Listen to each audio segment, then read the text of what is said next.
Update. My fiancé said I'm holding my womb hostage. Original post. We've been together for 9 years, engaged for just under 1.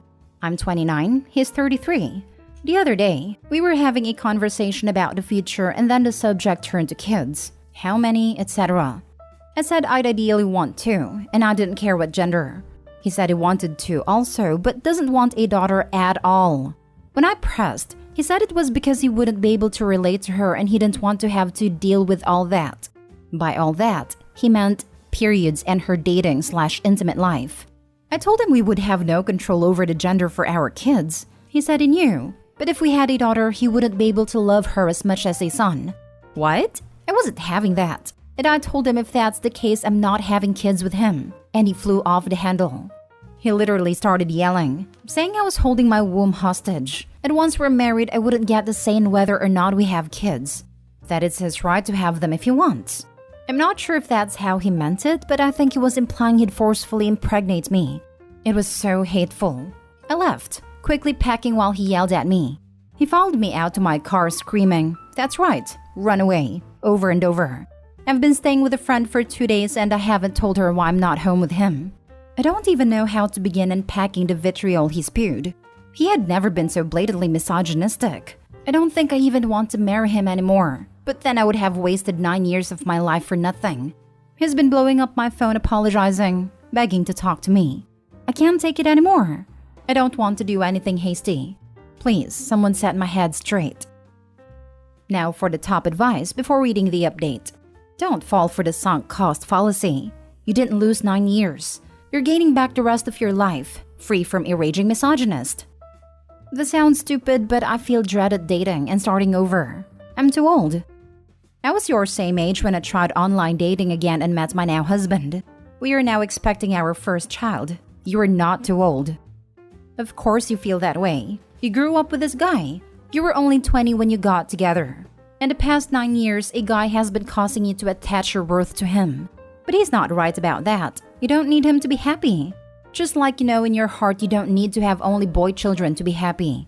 It sounds like your heart knows this is the last straw. Take it from someone 15 years older than you. Listen to all these other women.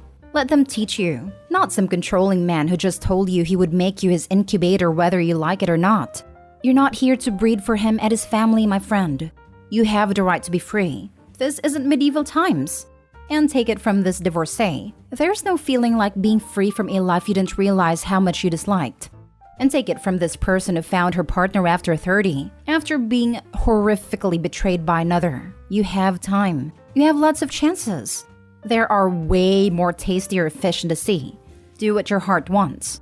He's going to make you feel like you need to come home. You're not married. Think about what the word home means. Hint, it means love, trust, support, and safety. I want you to understand that was the luckiest day of your life. No idea how you missed this for 9 years. You need to think about this once you're clear and settled. But today, let's focus on the extraordinary gift he gave you when he revealed himself so clearly. You need to tell your friend exactly what happened. Your impulse to keep it to yourself tells me that you were not secure in the realization that you were in a romance with a dangerous chauvinistic monster. You're trying to leave yourself the option to go back. Please stop that. Of course, you cannot marry this man. He is a total creep. He threatened you with forced breeding. And he most certainly should never have children. But the only thing you need to make sure of is that he doesn't have them with you. Resolving now that your relationship is over is not hasty. It has taken you 9 years too long. Do not waste another moment of your life even entertaining the possibility of associating with this man. Also, OP, if you leave now, which you definitely should, you will not have wasted 9 years. You will have saved yourself and your theoretical children the entire rest of your lives from being mistreated by this person. Save yourself. Save yourself from a life with a horrible misogynistic a-hole. And write those 9 years off as you not knowing because that's what they were. He hid this part of him, and you had no way to know it fully. At least it was only 9 years. Not 20, not 50, hell, not even 10. And now for the update. Hi everyone. I just thought I'd do an actual update to what happened. So, I took you guys' advice and told my friend I'm staying with. She told me I could stay with her in her guest room until I found my own place. She called her brothers and they actually ended up going yesterday with me to grab my stuff. He tried to hide a bunch of my things, like my medicine and expensive skincare stuff, but they ended up getting it for me. He also tried to say that my game system was his and he'd report me for stealing it, even though it's mine. He also broke some stuff. I don't want to recap what else happened in detail because it was unnecessarily stressful. It took like 5 hours to get my clothes and personal items. The furniture we got secondhand from like Goodwill and Marketplace, so I'm really not worried about that. Before we left with my stuff, I told him it was over. And he seemed okay with it, but after we left, he blew up my phone telling me no one would want me, and calling me used up and all these vile names. I don't care anymore. I screenshotted the messages and blocked him. I called my parents and told them what happened, and they're telling our family the wedding's off so I don't have to do it. We hadn't put any deposits down yet, so no real loss. I guess on the bright side, I'm not so sad about him anymore. I'm flying to visit my family next week. Thanks guys for the help. I am incredibly relieved to hear all of this. Blessings upon your friend for being willing and able to give you a safe place to land and regroup. I hope you absolutely thrive as you move forward. I'm relieved too after seeing the way he behaved. I think eventually he would have killed me. Be really proud of yourself. You did such a brave thing. One day in the future, you look back with such a sense of relief and inner peace that this is over. And you'll have hope and excitement for your future, and it will all be down to current you. I wish you all the best. After things have calmed down a bit and if it's available to you, talking to a therapist will be really helpful for healing. I wish you the best. Therapy is definitely in the works. Thank you. Just remember, you didn't waste the time with him. You had your good times, and you grew in other ways. And he's 100% wrong when he tries to tell you that no one would want you. Just be grateful that his mask slipped before the wedding. Seriously, do you think anyone would want him if they knew about what he said/did? So basically, he got it backwards. Thank God he showed you this before you were married and pregnant. Also, it's wonderful you have a friend helping you so readily. Please consider cameras when you move and also getting a new phone number. Also get into counseling. It's possible there have been little things you didn't notice but could need to be undone so you don't miss them a second time around. Last story is titled, Update. How do I, 23 female, get over my resentment for my boyfriend, 22 male, and jealousy from my sister's 19 female relationship? Original post. I've been dating my boyfriend Gerald for over a year now, and I'm realizing that we never really did anything during the relationship. Before lockdown, we'd go out to eat and watch anime at his place, but that's it.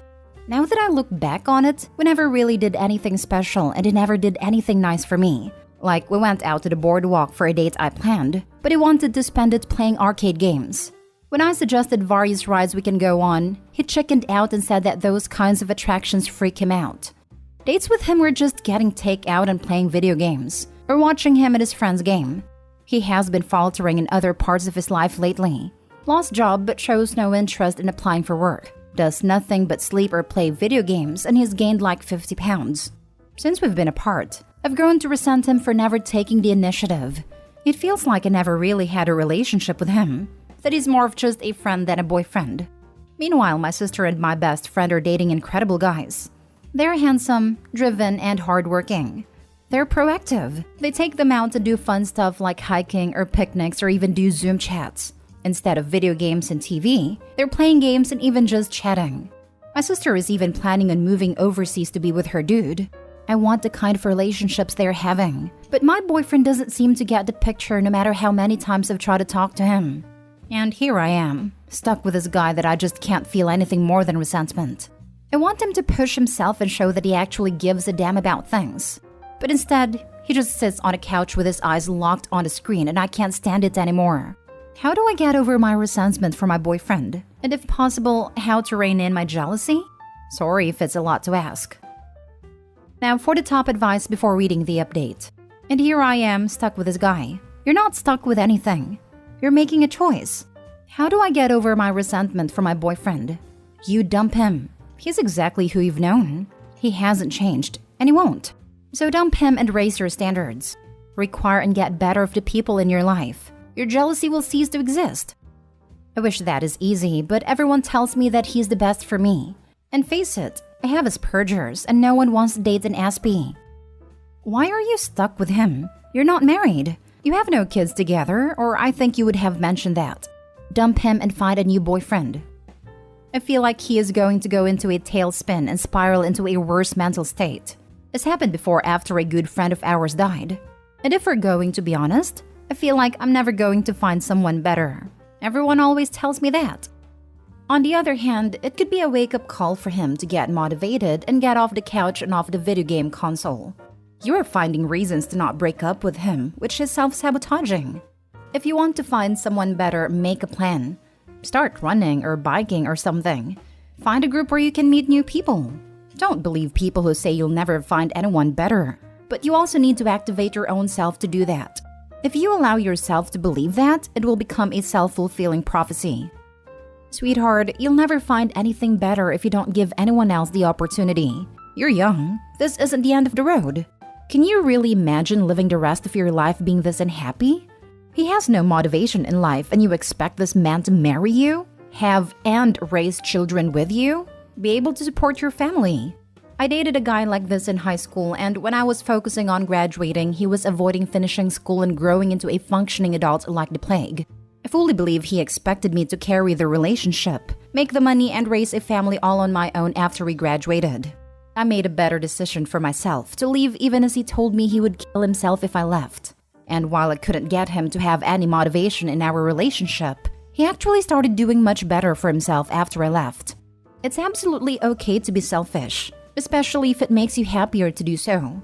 If you're genuinely concerned about his well-being after you split, tell some friends, tell a family member of his, tell someone that can keep an eye on him and get him help if he should need it. And don't ever believe anyone when they tell you you can't do better, because you absolutely can. And now for the update. I made a post on r/relationship advice about 2 years ago. I don't think I got any actual helpful advice aside from dump him, but a lot has changed that I thought I would update. For starters, I dumped Gerald. He was upset and tried to convince me to give him a second chance, but I was done. I was sick of wasting all my time watching anime and gaming with him. I don't even like anime. And I was getting really burned out on nerd stuff to begin with. It took my older, more intimidating sister to tell him to never call me again. Last I heard, he was still unemployed and living with his parents. No one else in his life. Pretty sad, to be honest. As for me, well, things are starting to look up. Part of my frustration 2 years ago was dating as someone with Asperger's. People think that, when you're an SB, you can't function well in society. They treat you like you were meant to be handled with kid gloves or like a young child. And I was frustrated that with my diagnosis, I was doomed to date losers like Gerald. To be honest, I didn't really find the advice I got helpful. I instead asked my sisters what to do. I always trusted their advice and I still do. I don't talk to my old friends from 2 years ago anymore. I realized they were just not worth keeping around. I was also fed up with my job in IT. I hated computers and the whole geek culture surrounding it, but felt pushed into it because of my Asperger's and how they are great at technology to begin with. It made good money, but what's the point of having that paycheck when you can't enjoy it? I had no real friends, a boyfriend I resented, a job that I was crying every time I thought about it. I was miserable. Thanks to my sister's help and advice, I decided to turn things around. I went back to school and I'm currently studying forensic science. It's something I was always passionate about but discouraged from pursuing for that more lucrative tech degree. I had an internship with my city's police department earlier this year and never have I found work that I found to be stimulating and fulfilling for me. I love hanging out with my friends I made. We share a dark humor that can brighten the grimmest of cases. I can actually talk to them about the things that interest me, like historical cold cases and anatomy and bizarre illnesses. And I am in a happy relationship. It's with someone I met in one of my classes and we complement each other so well. Never have I felt so content to be with someone. We have a date later tonight and are making plans to move in together. All in all, I will say this is a chapter of my life I consider closed. Me from 2 years ago will be happy to know that I am thriving now. It's weird she thinks she didn't get good advice when they said dump him. It was the right option, and what she ended up doing. It was literally the only solution to, how do I get a relationship I want with someone who doesn't want the same kind of relationship? Maybe listening to her sisters say what everyone else said was crucial, especially since the sisters could elaborate and be more specific. I'm happy she had real-life support and smart sisters. Yep, and side note, Gerald definitely had some untreated mental health issues. Hopefully gets help. Doesn't sound like it though. I might be seeing patterns that aren't there, but there seem to be just as many men who think the right woman will fix or put up with him, instead of a therapist where they have to put in work, as there are women who think they can fix a man. Well, she seems very judgmental and unpleasant to be around. Glad things worked out for her. For real, it sounds like they just had different personalities, but she basically just chat on him. The only illusory quality was he didn't try to find a job. But I'm pretty sure the original post was written around the height of the pandemic, so that could easily explain it.